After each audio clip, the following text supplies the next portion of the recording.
Olá pessoal, seja muito bem-vindo ao nosso canal. Acaba de chegar uma nova informação, uma nova notícia lá de Brasília. Para tudo o que você está fazendo para ver essa informação, que você vai sair daqui muito bem informado. Queria pedir um favorzão para vocês, que é seguir o nosso canal, ativar o sininho para não perder a notificação. Todos os dias aqui tem conteúdo novo, tem nova informação para você ficar bem informado. Deixa seu like que ajuda nós demais o nosso conteúdo, porque todos os comentários eu vejo, eu deixo o like e comento também. Vamos aqui também deixar os créditos para a revista Timeline da plataforma YouTube. E sem mais enrolação, vamos para o conteúdo. Todo mundo parou tudo para ver isso aqui. Então vamos para a nova notícia que acaba de chegar. Do Departamento de Estado americano, Christopher Landau, porque a fala dele é muito grave. É muito grave. Ele usa palavras muito fortes. Abre aspas aqui para o Christopher Landau. Os Estados Unidos condenam o uso da lei como uma arma política. É o sonho deles. Esse é o sonho deles. Porque é mais fácil de ocultar, é mais fácil de manipular, é mais fácil de enganar quem está fora do Brasil. Sempre foi assim, tá? É que agora a gente está num nível muito maior. É muito mais absurdo as coisas que estão acontecendo. Mas eu queria pegar, Lacombe, a fala do diretor adjunto do Departamento de Estado americano, Christopher Landau, porque a fala dele é muito grave. É muito grave. Ele usa palavras muito fortes. Abre aspas aqui para o Christopher Landau. Os Estados Unidos condenam o uso da lei como uma arma política. Como advogado, diplomata e amigo do Brasil, dói-me ver o ministro Moraes devastando o Estado de Direito lá e levando as relações entre nossas duas grandes nações ao seu ponto mais sombrio em 2 séculos. 2 séculos. Olha a força dessa expressão. Enquanto o Brasil deixar o destino de nossa relação nas mãos do ministro Moraes, não vejo resolução para esta crise. 2 séculos. Cara, isso é muito grave. Você ter o segundo ali, né, o diretor adjunto do Departamento de Estado americano falando sobre isso, falando nesse tom, ele está dizendo o seguinte: o Brasil nunca esteve tão mal com os Estados Unidos como esteve agora, e o culpado é o Alexandre de Moraes. E um apelo quase que ele está fazendo para as autoridades brasileiras. Vocês vão realmente deixar que uma única pessoa destrua as relações construídas em 2 séculos com a maior potência do mundo, tanto bélica quanto econômica? Sabe, é um nível de insanidade que a gente vê no Brasil que você fica assim, assustado. Eu fico assustado, porque primeiro vem a raiva, mas depois você fica pensando, cara, mas que loucura. E a imprensa inteira, a velha mídia inteira embarcando na narrativa. E não dá para alegar ignorância, porque além de todas as fontes que eles têm acesso, como o Alan bem lembrou, você teve o voto do Fux. Qualquer pessoa que para ler um resumo do voto do Fux vai ficar espantado. Por quê? Além das piadinhas indiretas que o Alexandre de Moraes, Carmen Lúcia e o Dino fizeram contra o Fux ontem, não teve nenhum argumento jurídico contra todas as nulidades que o Fux levantou no seu voto. Nada. Zero. Só teve piadinha e indiretas. Não teve argumento jurídico. Ou seja, ficou tudo sem resposta. Você tem um ministro do STF demonstrando tecnicamente, pelas leis, pela jurisprudência do próprio STF, inclusive, que esse julgamento é nulo. Que as acusações não procedem nem o mínimo, que não há provas. Ele termina o voto dele sobre o Bolsonaro falando que não há provas dos crimes que estão acusando o Bolsonaro. Que não há nenhuma prova. E ninguém foi capaz de rebater. Simplesmente rebatem genericamente. Há provas sobradas. Quais? Né? Você imagina você ser acusado, né? Chega para o juiz, o advogado de acusação falar, Meritíssimo, já pode condenar porque tem provas sobradas. Aí o juiz olha, então tá bom, tá condenado porque tem provas sobradas. Mas quais são as provas? Tem que ser específico, gente. Sabe, parece um filme de comédia. Imagina que você fizesse uma esquete de Deu a Louca no Judiciário. É a cena de ontem. Sim. Se você pegar aquela filmagem de ontem e mostrar... Vou cantar, não vou cantar, o ministro Barroso vai cantar, não, vai ter... Um americano, um europeu vai olhar aquilo e vai falar, isso é um filme de comédia? Tem até esse vídeo aí, se a turma tiver estômago para assistir a isso. Teve alguém que colocou... Era tão sangue. Isso foi o que evitamos os Estados Unidos de virar uma república de banana. Agora, eu queria só, se puder, abrir a câmera aqui com o grupo todo, simular que o Max é o Itamaraty, fazendo a nota, e eu sou o Marco Rubio, secretário de Estado. Itamaraty, quantos porta-aviões vocês têm? 0. Quantos F-35 vocês têm? 0. Submarinos nucleares? 0. Defesa antiaérea, escudo antiaéreo? 0. Tá, quantos destroyers e fragatas vocês têm? Acho que tem uma fragata, né? As porcarias. Uma fragata. Eu tô indo pro lado prático de toda a história, tá? Lado prático. Tem uma fragata. Tinha um porta-aviões, aquele em Minas Gerais, não era? Tem, mas tem uma fragata. Super moderno, né? Super moderno. Que era da França, né? Aquilo ali é... Então tem um porta-aviões? Acho que são dois, tem o São Paulo também. Eu lembro que tem uma fragata. Está funcionando mesmo, é o Minas A Gerais. FAB não tem nem dinheiro para combustível de avião. Não. Só para deixar o lado prático, sair de toda a teoria e falar, olha, nós estamos conversando, é disso, tá? Vocês estão brincando com a maior potência, a única superpotência militar do planeta. Vocês entenderam? Ok, não tenho mais nada a dizer. Um porta-aviões vai ser igual para acabar com as Forças Armadas brasileiras. Vai ser igual o Maduro. O Maduro gritou, venha Trump, venga, cobardes. Aí chegou, se Trump quer uma ajuda... para combater... a ordem. E tem mais nada. Pelo chat aqui, a turma está dizendo, São Paulo foi afundado, disse o Wilton, o Minas Gerais foi para o corte, Alexandre Ferreira... afundado para virar coral de Recife, né? Eles mesmos. E, Rafael, quantos dos soldados brasileiros de fato vão querer lutar contra o exército americano? Eles não querem, né? Eu conversei com o almirante e falaram, nós não queremos guerra com os Estados Unidos. Não queremos. Né? Não, mas pode, o Pedro Banischi falou que a gente tem uma arma super poderosa. O Brasil tem um míssil de cano de PVC socado com pólvora até a boca. Isso lembra até a Rússia, né, na década de 80, fazendo aquele negócio de papelão. Sabe? Aquelas paradas militares. Muita gente não sabe disso, viu, Alan? Acho que aqueles mísseis da China, da Coreia do Norte... Tem um porta-helicóptero atlântico. Então porta-helicóptero. Explica pra galera, Rafa, que é bom, é importante. Não, é importante, pessoal. Ferroviário na veia. Tem o canhão da Janja. Nuclear esse, hein? Esse é nuclear. Olha, eu vou dizer, temos um super canhão. Grazi também, tem um super canhão, a Janja. Não, mas aqui a gente não tá falando de bomba biológica, né? O que pode vir pela frente, assim, que tipo de reação a gente pode ter a partir de agora? Assim, o Bolsonaro está condenado injustamente. Né? Basta pegar ali o voto do Fux para entender que não havia prova sobrada nenhuma, porque não havia prova. Nunca houve prova. Né?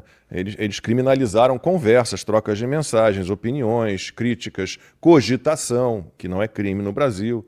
Né? Então, o que a gente pode esperar? Da onde virá? Tem a turma aqui do chat, tem que ser no sistema Nepal, Eu garanto que nenhum de nós aqui deseja isso para o Brasil. Quase uma guerra civil. Não é o desejo, mas nem uma leitura. O que virá? Lacombe, nem a leitura. Não estou falando de desejo, estou falando de... Gente, vamos lá. Os alunos da academia sabem disso, né? Uma coisa é o discurso descritivo, outra coisa é o discurso normativo. O normativo é as coisas devem ser assim. O discurso descritivo é as coisas são assim. Então, eu não vou usar o normativo, como as coisas devem ser. Eu vou usar o discurso de descrição. Então, vamos analisar o que seria, qual o grau de probabilidade real do Brasil ter alguma reação tipo a do Nepal. Pessoas conscientes do que está acontecendo e, uma vez consciente disso, algum tipo de organização estruturada para dar ordens a essas pessoas. O Brasil não tem nada disso. O único grupo organizado e estruturado para atuar no Brasil é a Al-Qaeda, Hamas, Hezbollah, Farc, Comando Vermelho e PCC. E MST. Então, só tem 7 grupos no Brasil organizados, estruturados para receber ordens a atuar, seja de que forma for, protesto, não sei o quê, porque o resto que existe no Brasil são pessoas entristecidas e indignadas que estão assistindo parlamentares fazendo live. Resumidamente, é isso que tem no Brasil. Agora, se os deputados estivessem em contato com o Eduardo Bolsonaro, entendendo as necessidades que o Brasil tem hoje, o cenário seria outro. Outro dia, quem foi que falou aqui pra gente? Foi o Luiz Felipe, ao vivo aqui conosco, falou: o Brasil hoje ele é regido legislativamente em todo o território nacional, então legislativamente em âmbito federal e também executivo no âmbito estadual e municipal, ou seja, prefeitos, governadores no âmbito municipal e estadual, prefeitos e governadores no âmbito municipal e estadual, vereadores, deputados estaduais em âmbito municipais e estaduais, e em âmbitos federais, deputados federais e senadores. Ou seja, o legislativo e parte do executivo que não é federal, ele é todo ele regido pelos donos de partidos políticos, que estão cagando se o Brasil vai virar uma proxy, ou seja, vai virar um braço do Partido Comunista Chinês, ou se o Brasil vai virar um braço de Cuba, um braço de Venezuela, um braço do Irã, vai virar território do Hamas, da Al-Qaeda, do Hezbollah, porque os donos de partidos continuarão votando quanto eles mesmos querem receber. Esse é o cenário do Brasil. Quantas vezes os donos de partido decidiram quanto dinheiro eles querem receber e a população aceitou de bom grado. De bom grado. Tranquilo, é isso aí mesmo, é assim, fazer o quê, né? Sinto muito. No máximo uma live. Realmente é triste. Porque os donos de partidos, eles decidem quanto eles querem receber. O Brasil aceitou de bom grado o Lula aumentando os ministérios de 3 a 4 mil. Estou usando hipérbole aqui, mas quantos ministérios a gente tem hoje? 39, né? 40, perto disso. 39. É o Lula e os 40 lá. Lula e os 40. Acho que não chegou a 40, não. Olha que loucura. Nós 39. nós temos mais ministérios. A Argentina tem 8. Não, olha que loucura isso. Nós temos mais ministérios do que parceiros sexuais da Janja em atividade. Há divergências. E o Lula entra na lista ou não? Não, Macron sim. Ou seja, o Brasil Igual a chibatada. o Brasil tem 40 mais ministérios menos do que uma. parceiros sexuais que a Janja tem em atividade. Não estou falando de histórico, não. Estou falando de agora. Olha que loucura. O Marcos está rindo aí. Mas é sério, cara. Mas o brasileiro médio, Alan, o brasileiro médio, ele não vê, às vezes, o valor na liberdade de expressão. Agora que ele está conhecendo isso. Então, quando você conversa com muitas pessoas, você vê que a grande preocupação deles ainda é a questão econômica, né? A grande preocupação é, o meu salário vai reduzir, eu vou perder a minha empresa. Não. Só que quem está analisando isso com olhos de médio e longo prazo, não existe um caminho que o Brasil não vai para o buraco economicamente. O Brasil vai para o buraco economicamente. Com guerra, sem guerra, na mão do PT e do Foro de São Paulo, a sua empresa vai para o buraco, o seu salário vai desvalorizar, o seu poder de compra. Você pode receber o mesmo número, mas o seu poder de compra vai reduzir muito e a vida das pessoas vai se prejudicar. E, de repente, grande parte da população brasileira só vai acordar quando, de fato, isso prejudicar a sua situação financeira. E é isso que a gente está vendo. O professor Olavo falava que o brasileiro ele só enxergava valor em duas coisas, né? No dinheiro e na saúde. Todo o resto ele nunca teve, então ele não sente falta. E é isso que essa situação que a gente vê no Brasil hoje. O pessoal sempre pergunta aqui no chat, né? Pô, tô indignado. Eu preciso fazer aqui eu quero transmitir a vocês o que eu fiz. Porque eu não posso falar para vocês de experiências dos outros. Posso falar da experiência histórica, etc., mas sempre nunca tem tanta propriedade. A minha casa foi invadida 2 vezes pela Polícia Federal porque eu decidi denunciar esses criminosos. A minha empresa, com mais de 70 funcionários, foi fechada porque eles ameaçaram todos os funcionários, todos os meus sócios, todas as pessoas que trabalhavam comigo, quando eles pediram a minha prisão e a minha extradição. O que eu fiz? Eu continuei fazendo o que eu estava fazendo com a minha empresa, sozinho. De vez em quando tinha uma pessoa ou outra ali participando das transmissões comigo. Eu usei CloutHub, eu usei Substack, usei até o OnlyFans, mas fui proibido de fazer jornalismo no OnlyFans. O Lula queria me trocar por um espião russo. Isso tudo vocês podem simplesmente colocar na internet para ver se eu estou mentindo ou não, tá? O Lula queria que os Estados Unidos, o Lula e o Alexandre de Moraes queriam que os Estados Unidos me extraditasse. O governo do Biden não aceitou. O que eu fiz? Eu continuei denunciando esses canalhas em segurança, em solo americano, para conscientizar mais pessoas do problema que o Brasil estava vivendo desde 2019. Então, Bolsonaro foi eleito em 2018. Em 2019, ele começou a fazer uma mudança drástica no Brasil. É óbvio, não se dá cavalinho de pau em transatlântico. Você não pega um cruzeiro, um navio cruzeiro, você não consegue fazer cavalinho de pau com um navio desse. Então, Bolsonaro fez uma mudança. Você em casa pode ter lá as suas avaliações, se a mudança que ele fez foram estruturais em longo prazo, se não foram, se ele poderia ter feito mais ou menos. O ponto é, ele fez essa mudança. Em 2020, devido às perseguições contra as atividades que ele estava fazendo, ele não conseguiu dar continuidade por causa da pandemia, e os 2 outros anos era só tentando apagar os múltiplos incêndios que o judiciário brasileiro e o legislativo estavam fazendo enquanto o Bolsonaro estava querendo resgatar o Brasil. De lá para cá, esses múltiplos incêndios se transformaram num labaredo. Sabe? Pegou fogo em tudo. Tudo foi destruído a ponto do Lula virar presidente, com muitas aspas, graças às caixinhas mágicas e tantas outras coisas. Vamos para mais uma informação que acaba de chegar lá de Brasília aqui para vocês. Os bastidores em Brasília já contabilizando a maioria por anistia no Congresso. PT vai recorrer ao STF contra Caiado é golpe. A articulação liberada pelo governador de Goiás, Ronaldo Caiado, União Brasil, para aprovar anistia a Jair Bolsonaro, ampliou a pressão sobre o presidente da Câmara, Hugo Mota, republicano PB.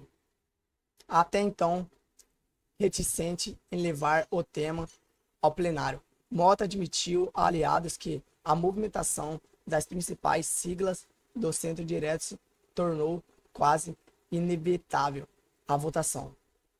No dia 7 de agosto, Caiado reuniu governadores e consolidou a defesa de uma anistia ampla e irrestrita envolvidos no atos de 8 de janeiro. O encontro marcou o desembarque formal do União Brasil do governo Lula, com ordem expressa para que seus filiados entregassem cargos. A medida teve efeito imediato e levou o PP a republicanos a adquirir ao movimento. Segundo parlamentares que acompanham as conversas, Caiado avisou que não poderia qualquer compreensão, posição com a base governista em 2026, e que nomes que resistissem em permanecer próximo ao Planalto ficariam isolados. A assessoria da Mota informou que ainda não há data, texto ou